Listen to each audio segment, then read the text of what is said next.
North Bengal में tourism industry को बढ़ावा देने और डेवलप करने के लिए मंगलवार को सिलीगुड़ी में उत्तरा टाउनशिप के एक पास एक होटल में टूरिज्म स्टेक होल्डर कॉन्फ्रेंस हुई है। कॉन्फ्रेंस में राज्य के tourism minister doctor Shankar Ghosh, tourism department के प्रिंसिपल सेक्रेटरी वरुण कुमार रॉय और डिपार्टमेंट के दूसरे टॉप अधिकारी मौजूद थे और साथ साथ मौजूद था दार्जिलिंग जिला के सांसद राजू बिस्ता। नॉर्थ बंगाल के अलग अलग जिलों के travels agent, tour operator, home stay मालिकों और होटल मालिकों ने टूरिज्म इंडस्ट्री की अलग अलग समस्याओं, संभावनाओं और डेवलपमेंट के प्रस्तावों पर रोशनी डाली। टूरिज्म मिनिस्टर ने कहा कि सरकार नॉर्थ बंगाल में टूरिज्म इंडस्ट्री को और बेहतर बनाने के लिए जरूरी कदम उठाएगी।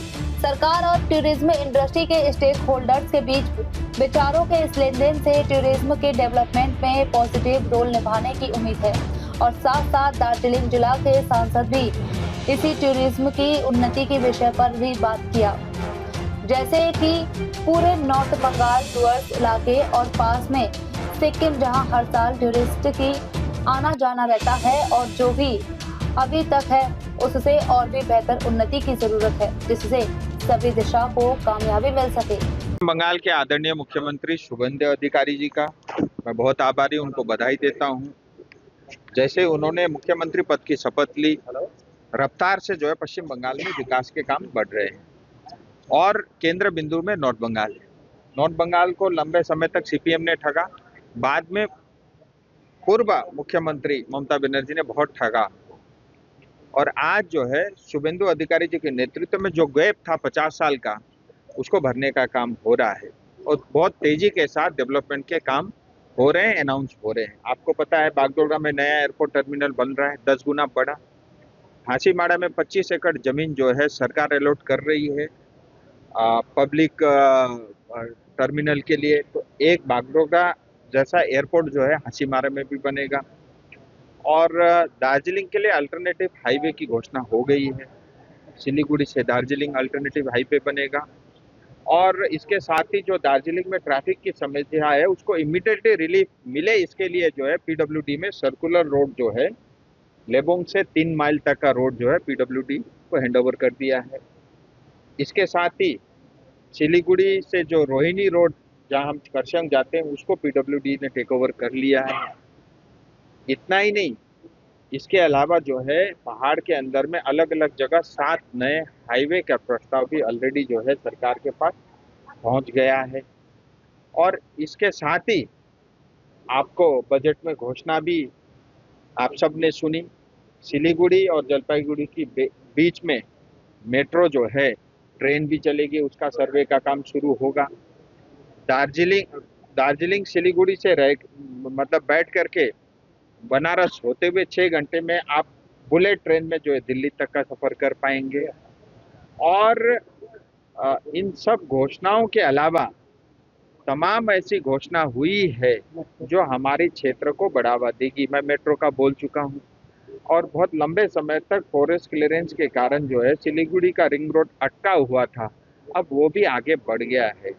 जो गोरखपुर से सिलीगुड़ी रोड है वो बागडोगरा तक आएगा, 520 किलोमीटर का एक्सप्रेस वे, 6 लेन का नया ग्रीनफील्ड हाईवे रहेगा। जैसे वो हाईवे खत्म होगा वहीं से बागडोगरा से लेफ्ट होते हुए पानी घाटा के रास्ते जो है आपका सेबोक में निकलेगा, फिर सेबोक से ओदलाबारी से राइट टर्न करके जो जलपाईगुड़ी का हाईवे उससे जा करके मिलेगा। 180 किलोमीटर का सराउंडिंग एरिया में रिंग रोड बनेगा। सिलीगुड़ी और नॉर्थ बंगाल के लिए आईआईटी भी बन रहा है, आईआईएम भी बन रहा है, या एम्स भी बन रहा है, या डेडिकेटेड कैंसर अस्पताल भी बन रहा है। मुझे ये भी बताते हुए खुशी है कि दार्जिलिंग में एक 500 बेड का डेडिकेटेड और सुपर स्पेशलिटी अस्पताल की घोषणा हो गई है। उसके लिए जमीन ऑलरेडी जो है डिपार्टमेंट आकर के उसका सर्वे कर चुका है। इसके साथ ही दार्जिलिंग में एक ट्रॉमा सेंटर बनना है। एग्जिस्टिंग अस्पताल में जो पुराना ओपीडी बिल्डिंग है वहाँ 80 से 100 बेड का ट्रॉमा सेंटर बनेगा। 250 बेड का नया अस्पताल करसेंग के लिए स्वीकृति हो चुकी है, उसका काम बहुत जल्दी चालू होगा और कालिम्पोंग के लिए अस्पताल और मेडिकल कॉलेज की घोषणा हो चुकी है। 20 एकड़ जमीन सरकार को हैंडओवर कर दिया गया है। इनमें कुछ टेलर हैं, ऐसे तमाम लिस्ट लंबी है। तो जो 80 साल का अकाल था विकास का, डेवलपमेंट का, वो अकाल समाप्त हो गया है। और नॉर्थ बंगाल की जनता भी, चाहे राजवंशी हो, चाहे आदिवासी हो, चाहे कोच हो, चाहे मेचे हो, चाहे टोटो हो, चाहे राभा हो, चाहे गोरखा हो, चाहे बंगलाभाषी हो, चाहे हमारा मारवाड़ी, बिहारी और हिंदी भाषी हो, स्वाभिमान के साथ यहाँ रहेगा, स्वाभिमान के साथ जिएगा। और उनके भी जो अधिकार है, जो भारत सरकार सबको देती है, वो अधिकार हमारी जनता को भी मिलेगा।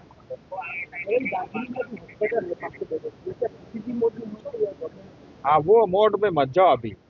सरकार ने घोषणा कर दिया है और ये सरकार बनाएगी। और एक बात आप बोले थे कि दार्जिलिंग का जो सड़क है इसके रोड के बीच में अगर लाया जाएगा तो रोड थोड़ा वाइडनिंग नहीं नहीं, रेल और रोड का वो भी सर्वे चल रहा है। उसमें टेक्निकली एक प्रॉब्लम ये आ रहा है कि जब रेल आता है तो जो ट्रैक है उसको थोड़ा स्पेस चाहिए होता है। तो थोड़ा ट्राम जो है, जो कलकत्ता में चलता है, और ट्रेन में थोड़ा फर्क है। तो उसको कैसे सिंक्रोनाइज कर सकते हैं, उस पर थोड़ा सा अभी मतलब टेक्निकल लोग, इंजीनियर लोग उसमें थोड़ा सा काम कर रहे हैं। लेकिन ये प्रस्ताव है और उस पर जो है आगे बढ़ने के लिए जो है डिपार्टमेंट तैयार है, रेलवे की तरफ से भी स्वीकृति है। लेकिन उसके अलावा जैसे मैंने आपका 2-3 हम अल्टरनेटिव हाईवे पे काम कर रहे हैं। एक तो जो है लेबोंग से 3 माइल ये पूरा सर्कुलर रोड बन जाएगा दार्जिलिंग का, तो आपका मतलब आधी ट्रैफिक की समस्या आधी से ज़्यादा खत्म हो जाएगी। दूसरा, तीस्ता से लेबोंग का वो एक रोड बनना है। और तीसरा जो है अल्टरनेटिव हाईवे बनेगा, तो उससे पूरी समस्या का निजात होगा। 7-8 रोपवे बनने हैं, उससे भी ट्रैफिक की समस्या से हमको मुक्ति मिलेगी। और इसके साथ ही भविष्य में हम दार्जिलिंग शहर के अंदर में थोड़े एरिया के अंदर में हम ये कोशिश करेंगे कि गाड़ी का आना जाना वहाँ ना हो। जिस तरह स्विट्जरलैंड के बहुत सारे शहर हैं जहाँ लोग पैदल यात्रा करते हैं, और उस तरह की सुविधा बनाएंगे। क्योंकि सिर्फ टूरिस्ट के लिए दार्जिलिंग का विकास नहीं करना है, दार्जिलिंग की जनता के लिए भी दार्जिलिंग का विकास करना है। जिस तरह से जुझारू एक लीडर के नाते और कोई भी नया विषय आता है बहुत उसके बारे में अध्ययन करना, बारीकी से उसको समझना और फिर अल्टीमेटली जो जनता के हित में है उसके लिए प्रयास करना और उसको लागू करना। बहुत एटलीस्ट पिछले 7 साल से तो मैं लगातार उनको देख रहा हूँ।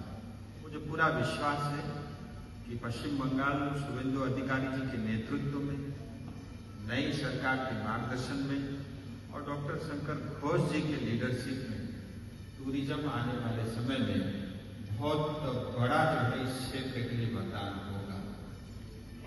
और देखुन আজকে আমরা homestay, hoteliers, transporter, tour operator 4টি ট্যুরিজমের মূল উপাদানের সাথে কথা বললাম। মূলত তাদের এই সময়কালে পর্যটন ব্যবসা করতে গিয়ে তাদের কি সমস্যা হয়েছে, ভবিষ্যতের জন্য তারা সরকারের কাছ থেকে কি সুযোগ সুবিধা তারা চান, এটাই হচ্ছে আজকের এই সভার মূল বিষয়। অনেকে যেটা জিজ্ঞেস করলেন প্রস্তাব, এখানে কোনো প্রস্তাবের জন্য আমরা এই সভাটা ডাকিনি। আমরা মূলত একটা প্রাথমিক পরিচয়, পর্যটন দপ্তর সরকারের যে পলিসি সেই পলিসির সাথে যারা পর্যটনের সঙ্গে যুক্ত তাদের একটা ইন্টারঅ্যাক্টিভ সেশন হলো, আমরা এবার শুনলাম। এবং তার সাথে সাথে হোমস্টেতে কিছু নতুন আমরা পলিসি ফ্রেমড করা হয়েছে। কেন্দ্র এবং রাজ্য উভয়ের সহযোগিতা নিয়ে আমরা পর্যটনের বিকাশ ঘটাবো এবং আমি আশা রাখি যে একটা দায়িত্বশীল, সংবেদনশীল, সম্ভাবনাময় যে পর্যটন, যেখানে প্রত্যেকে আমরা দায়িত্ববোধের পরিচয় দিয়ে ভারতবর্ষের মাননীয় প্রধানমন্ত্রী বিশ্বের মানচিত্রে পর্যটনকে তুলে ধরবার কথা যেভাবে বলেছেন, সেখানে পশ্চিমবঙ্গ তার নিজস্ব স্থান গড়ে তুলবে বা তৈরি করে নেবে, তার জন্য আমাদের প্রাথমিকভাবে এই সভাগুলো আমরা করছি। হ্যাঁ, কিছু আগে 6টি রুম ছিল সেটা 8টা রুম করা হয়েছে। এছাড়া বেশ কিছু রুলস অ্যান্ড রেগুলেশনস আছে, সেগুলো যাতে সবাই মেনে চলেন। কোনো পর্যটক যাতে আমাদের এখানে এসে এমন কোনো অভিজ্ঞতা না নিয়ে যান, নেতিবাচক অভিজ্ঞতা, সেই অভিজ্ঞতায় পরবর্তীকালে পর্যটনের উপরে একটা হতাশাব্যঞ্জক ছাপ পড়ে। আমরা চাই যারা পশ্চিমবঙ্গে আসবে তারা একটা সুখকর অভিজ্ঞতা নিয়ে গিয়ে ভবিষ্যতে আরও পর্যটকদেরকে দেশ বিদেশের তারা আমাদের কাছে নিয়ে আসবেন, এই রকম একটা বাতাবরণ তৈরি করবার চেষ্টা করছি। ওই অ্যাপের মধ্যে যারা রেজিস্টার্ড হবে, সে নিধিতে হোক বা আমাদের স্টেট ট্যুরিজমের যে পদ্ধতি আছে সেখানে যারা রেজিস্টার্ড হবে তাদের আমরা নাম রাখবো এবং will go for the aggressive marketing, যেখানে দাঁড়িয়ে যারা আমাদের এই নির্দিষ্ট নিয়মের মধ্যে যারা নথিভুক্ত হচ্ছেন তাদের সহযোগিতা পর্যটকরা নিন, এই অ্যাপিল করব। কারণ মাঝে মাঝেই আমরা শুনি কেউ টাকা নিয়ে নিয়েছে, কেউ গাড়ি ফেলে দিয়ে চলে এসছে, কেউ হোটেল দেয়নি। এর থেকে বাঁচতে যদি হয় তাহলে এই অ্যাপকে পর্যটকদের বন্ধু হিসেবেই আমরা তৈরি করব এবং পর্যটকরা এর সম্পূর্ণ লাভ তুলতে পারবে। Or you will find once or twice the name of North Bengal as well as the constituency where from I elected Siliguri in the budget book. Now this time when our Honorable Chief Minister Sri Shubhendu Adhikari Mahasai and our Finance Minister Dr. Sapal Dasgupta Mahasai placed the budget, it was quite surprised that the plenty of things offered to the North Bengal from tourism, infrastructure, industry development, and there are a lot of things we are going to establish in North Bengal. From IIT, AIIMS, Indian Institute of Management, Fashion University, International Stadium, all these things are now in government speech, that is, it is documented in the budget book. That means it is not a political speech, it is meant to be happen in here in North Bengal. That is our approach to the northern part of the West Bengal. And all the participants here in our programs.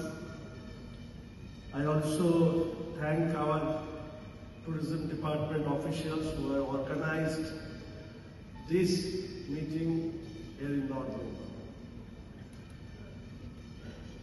My first word is like I want to learn from you. I want to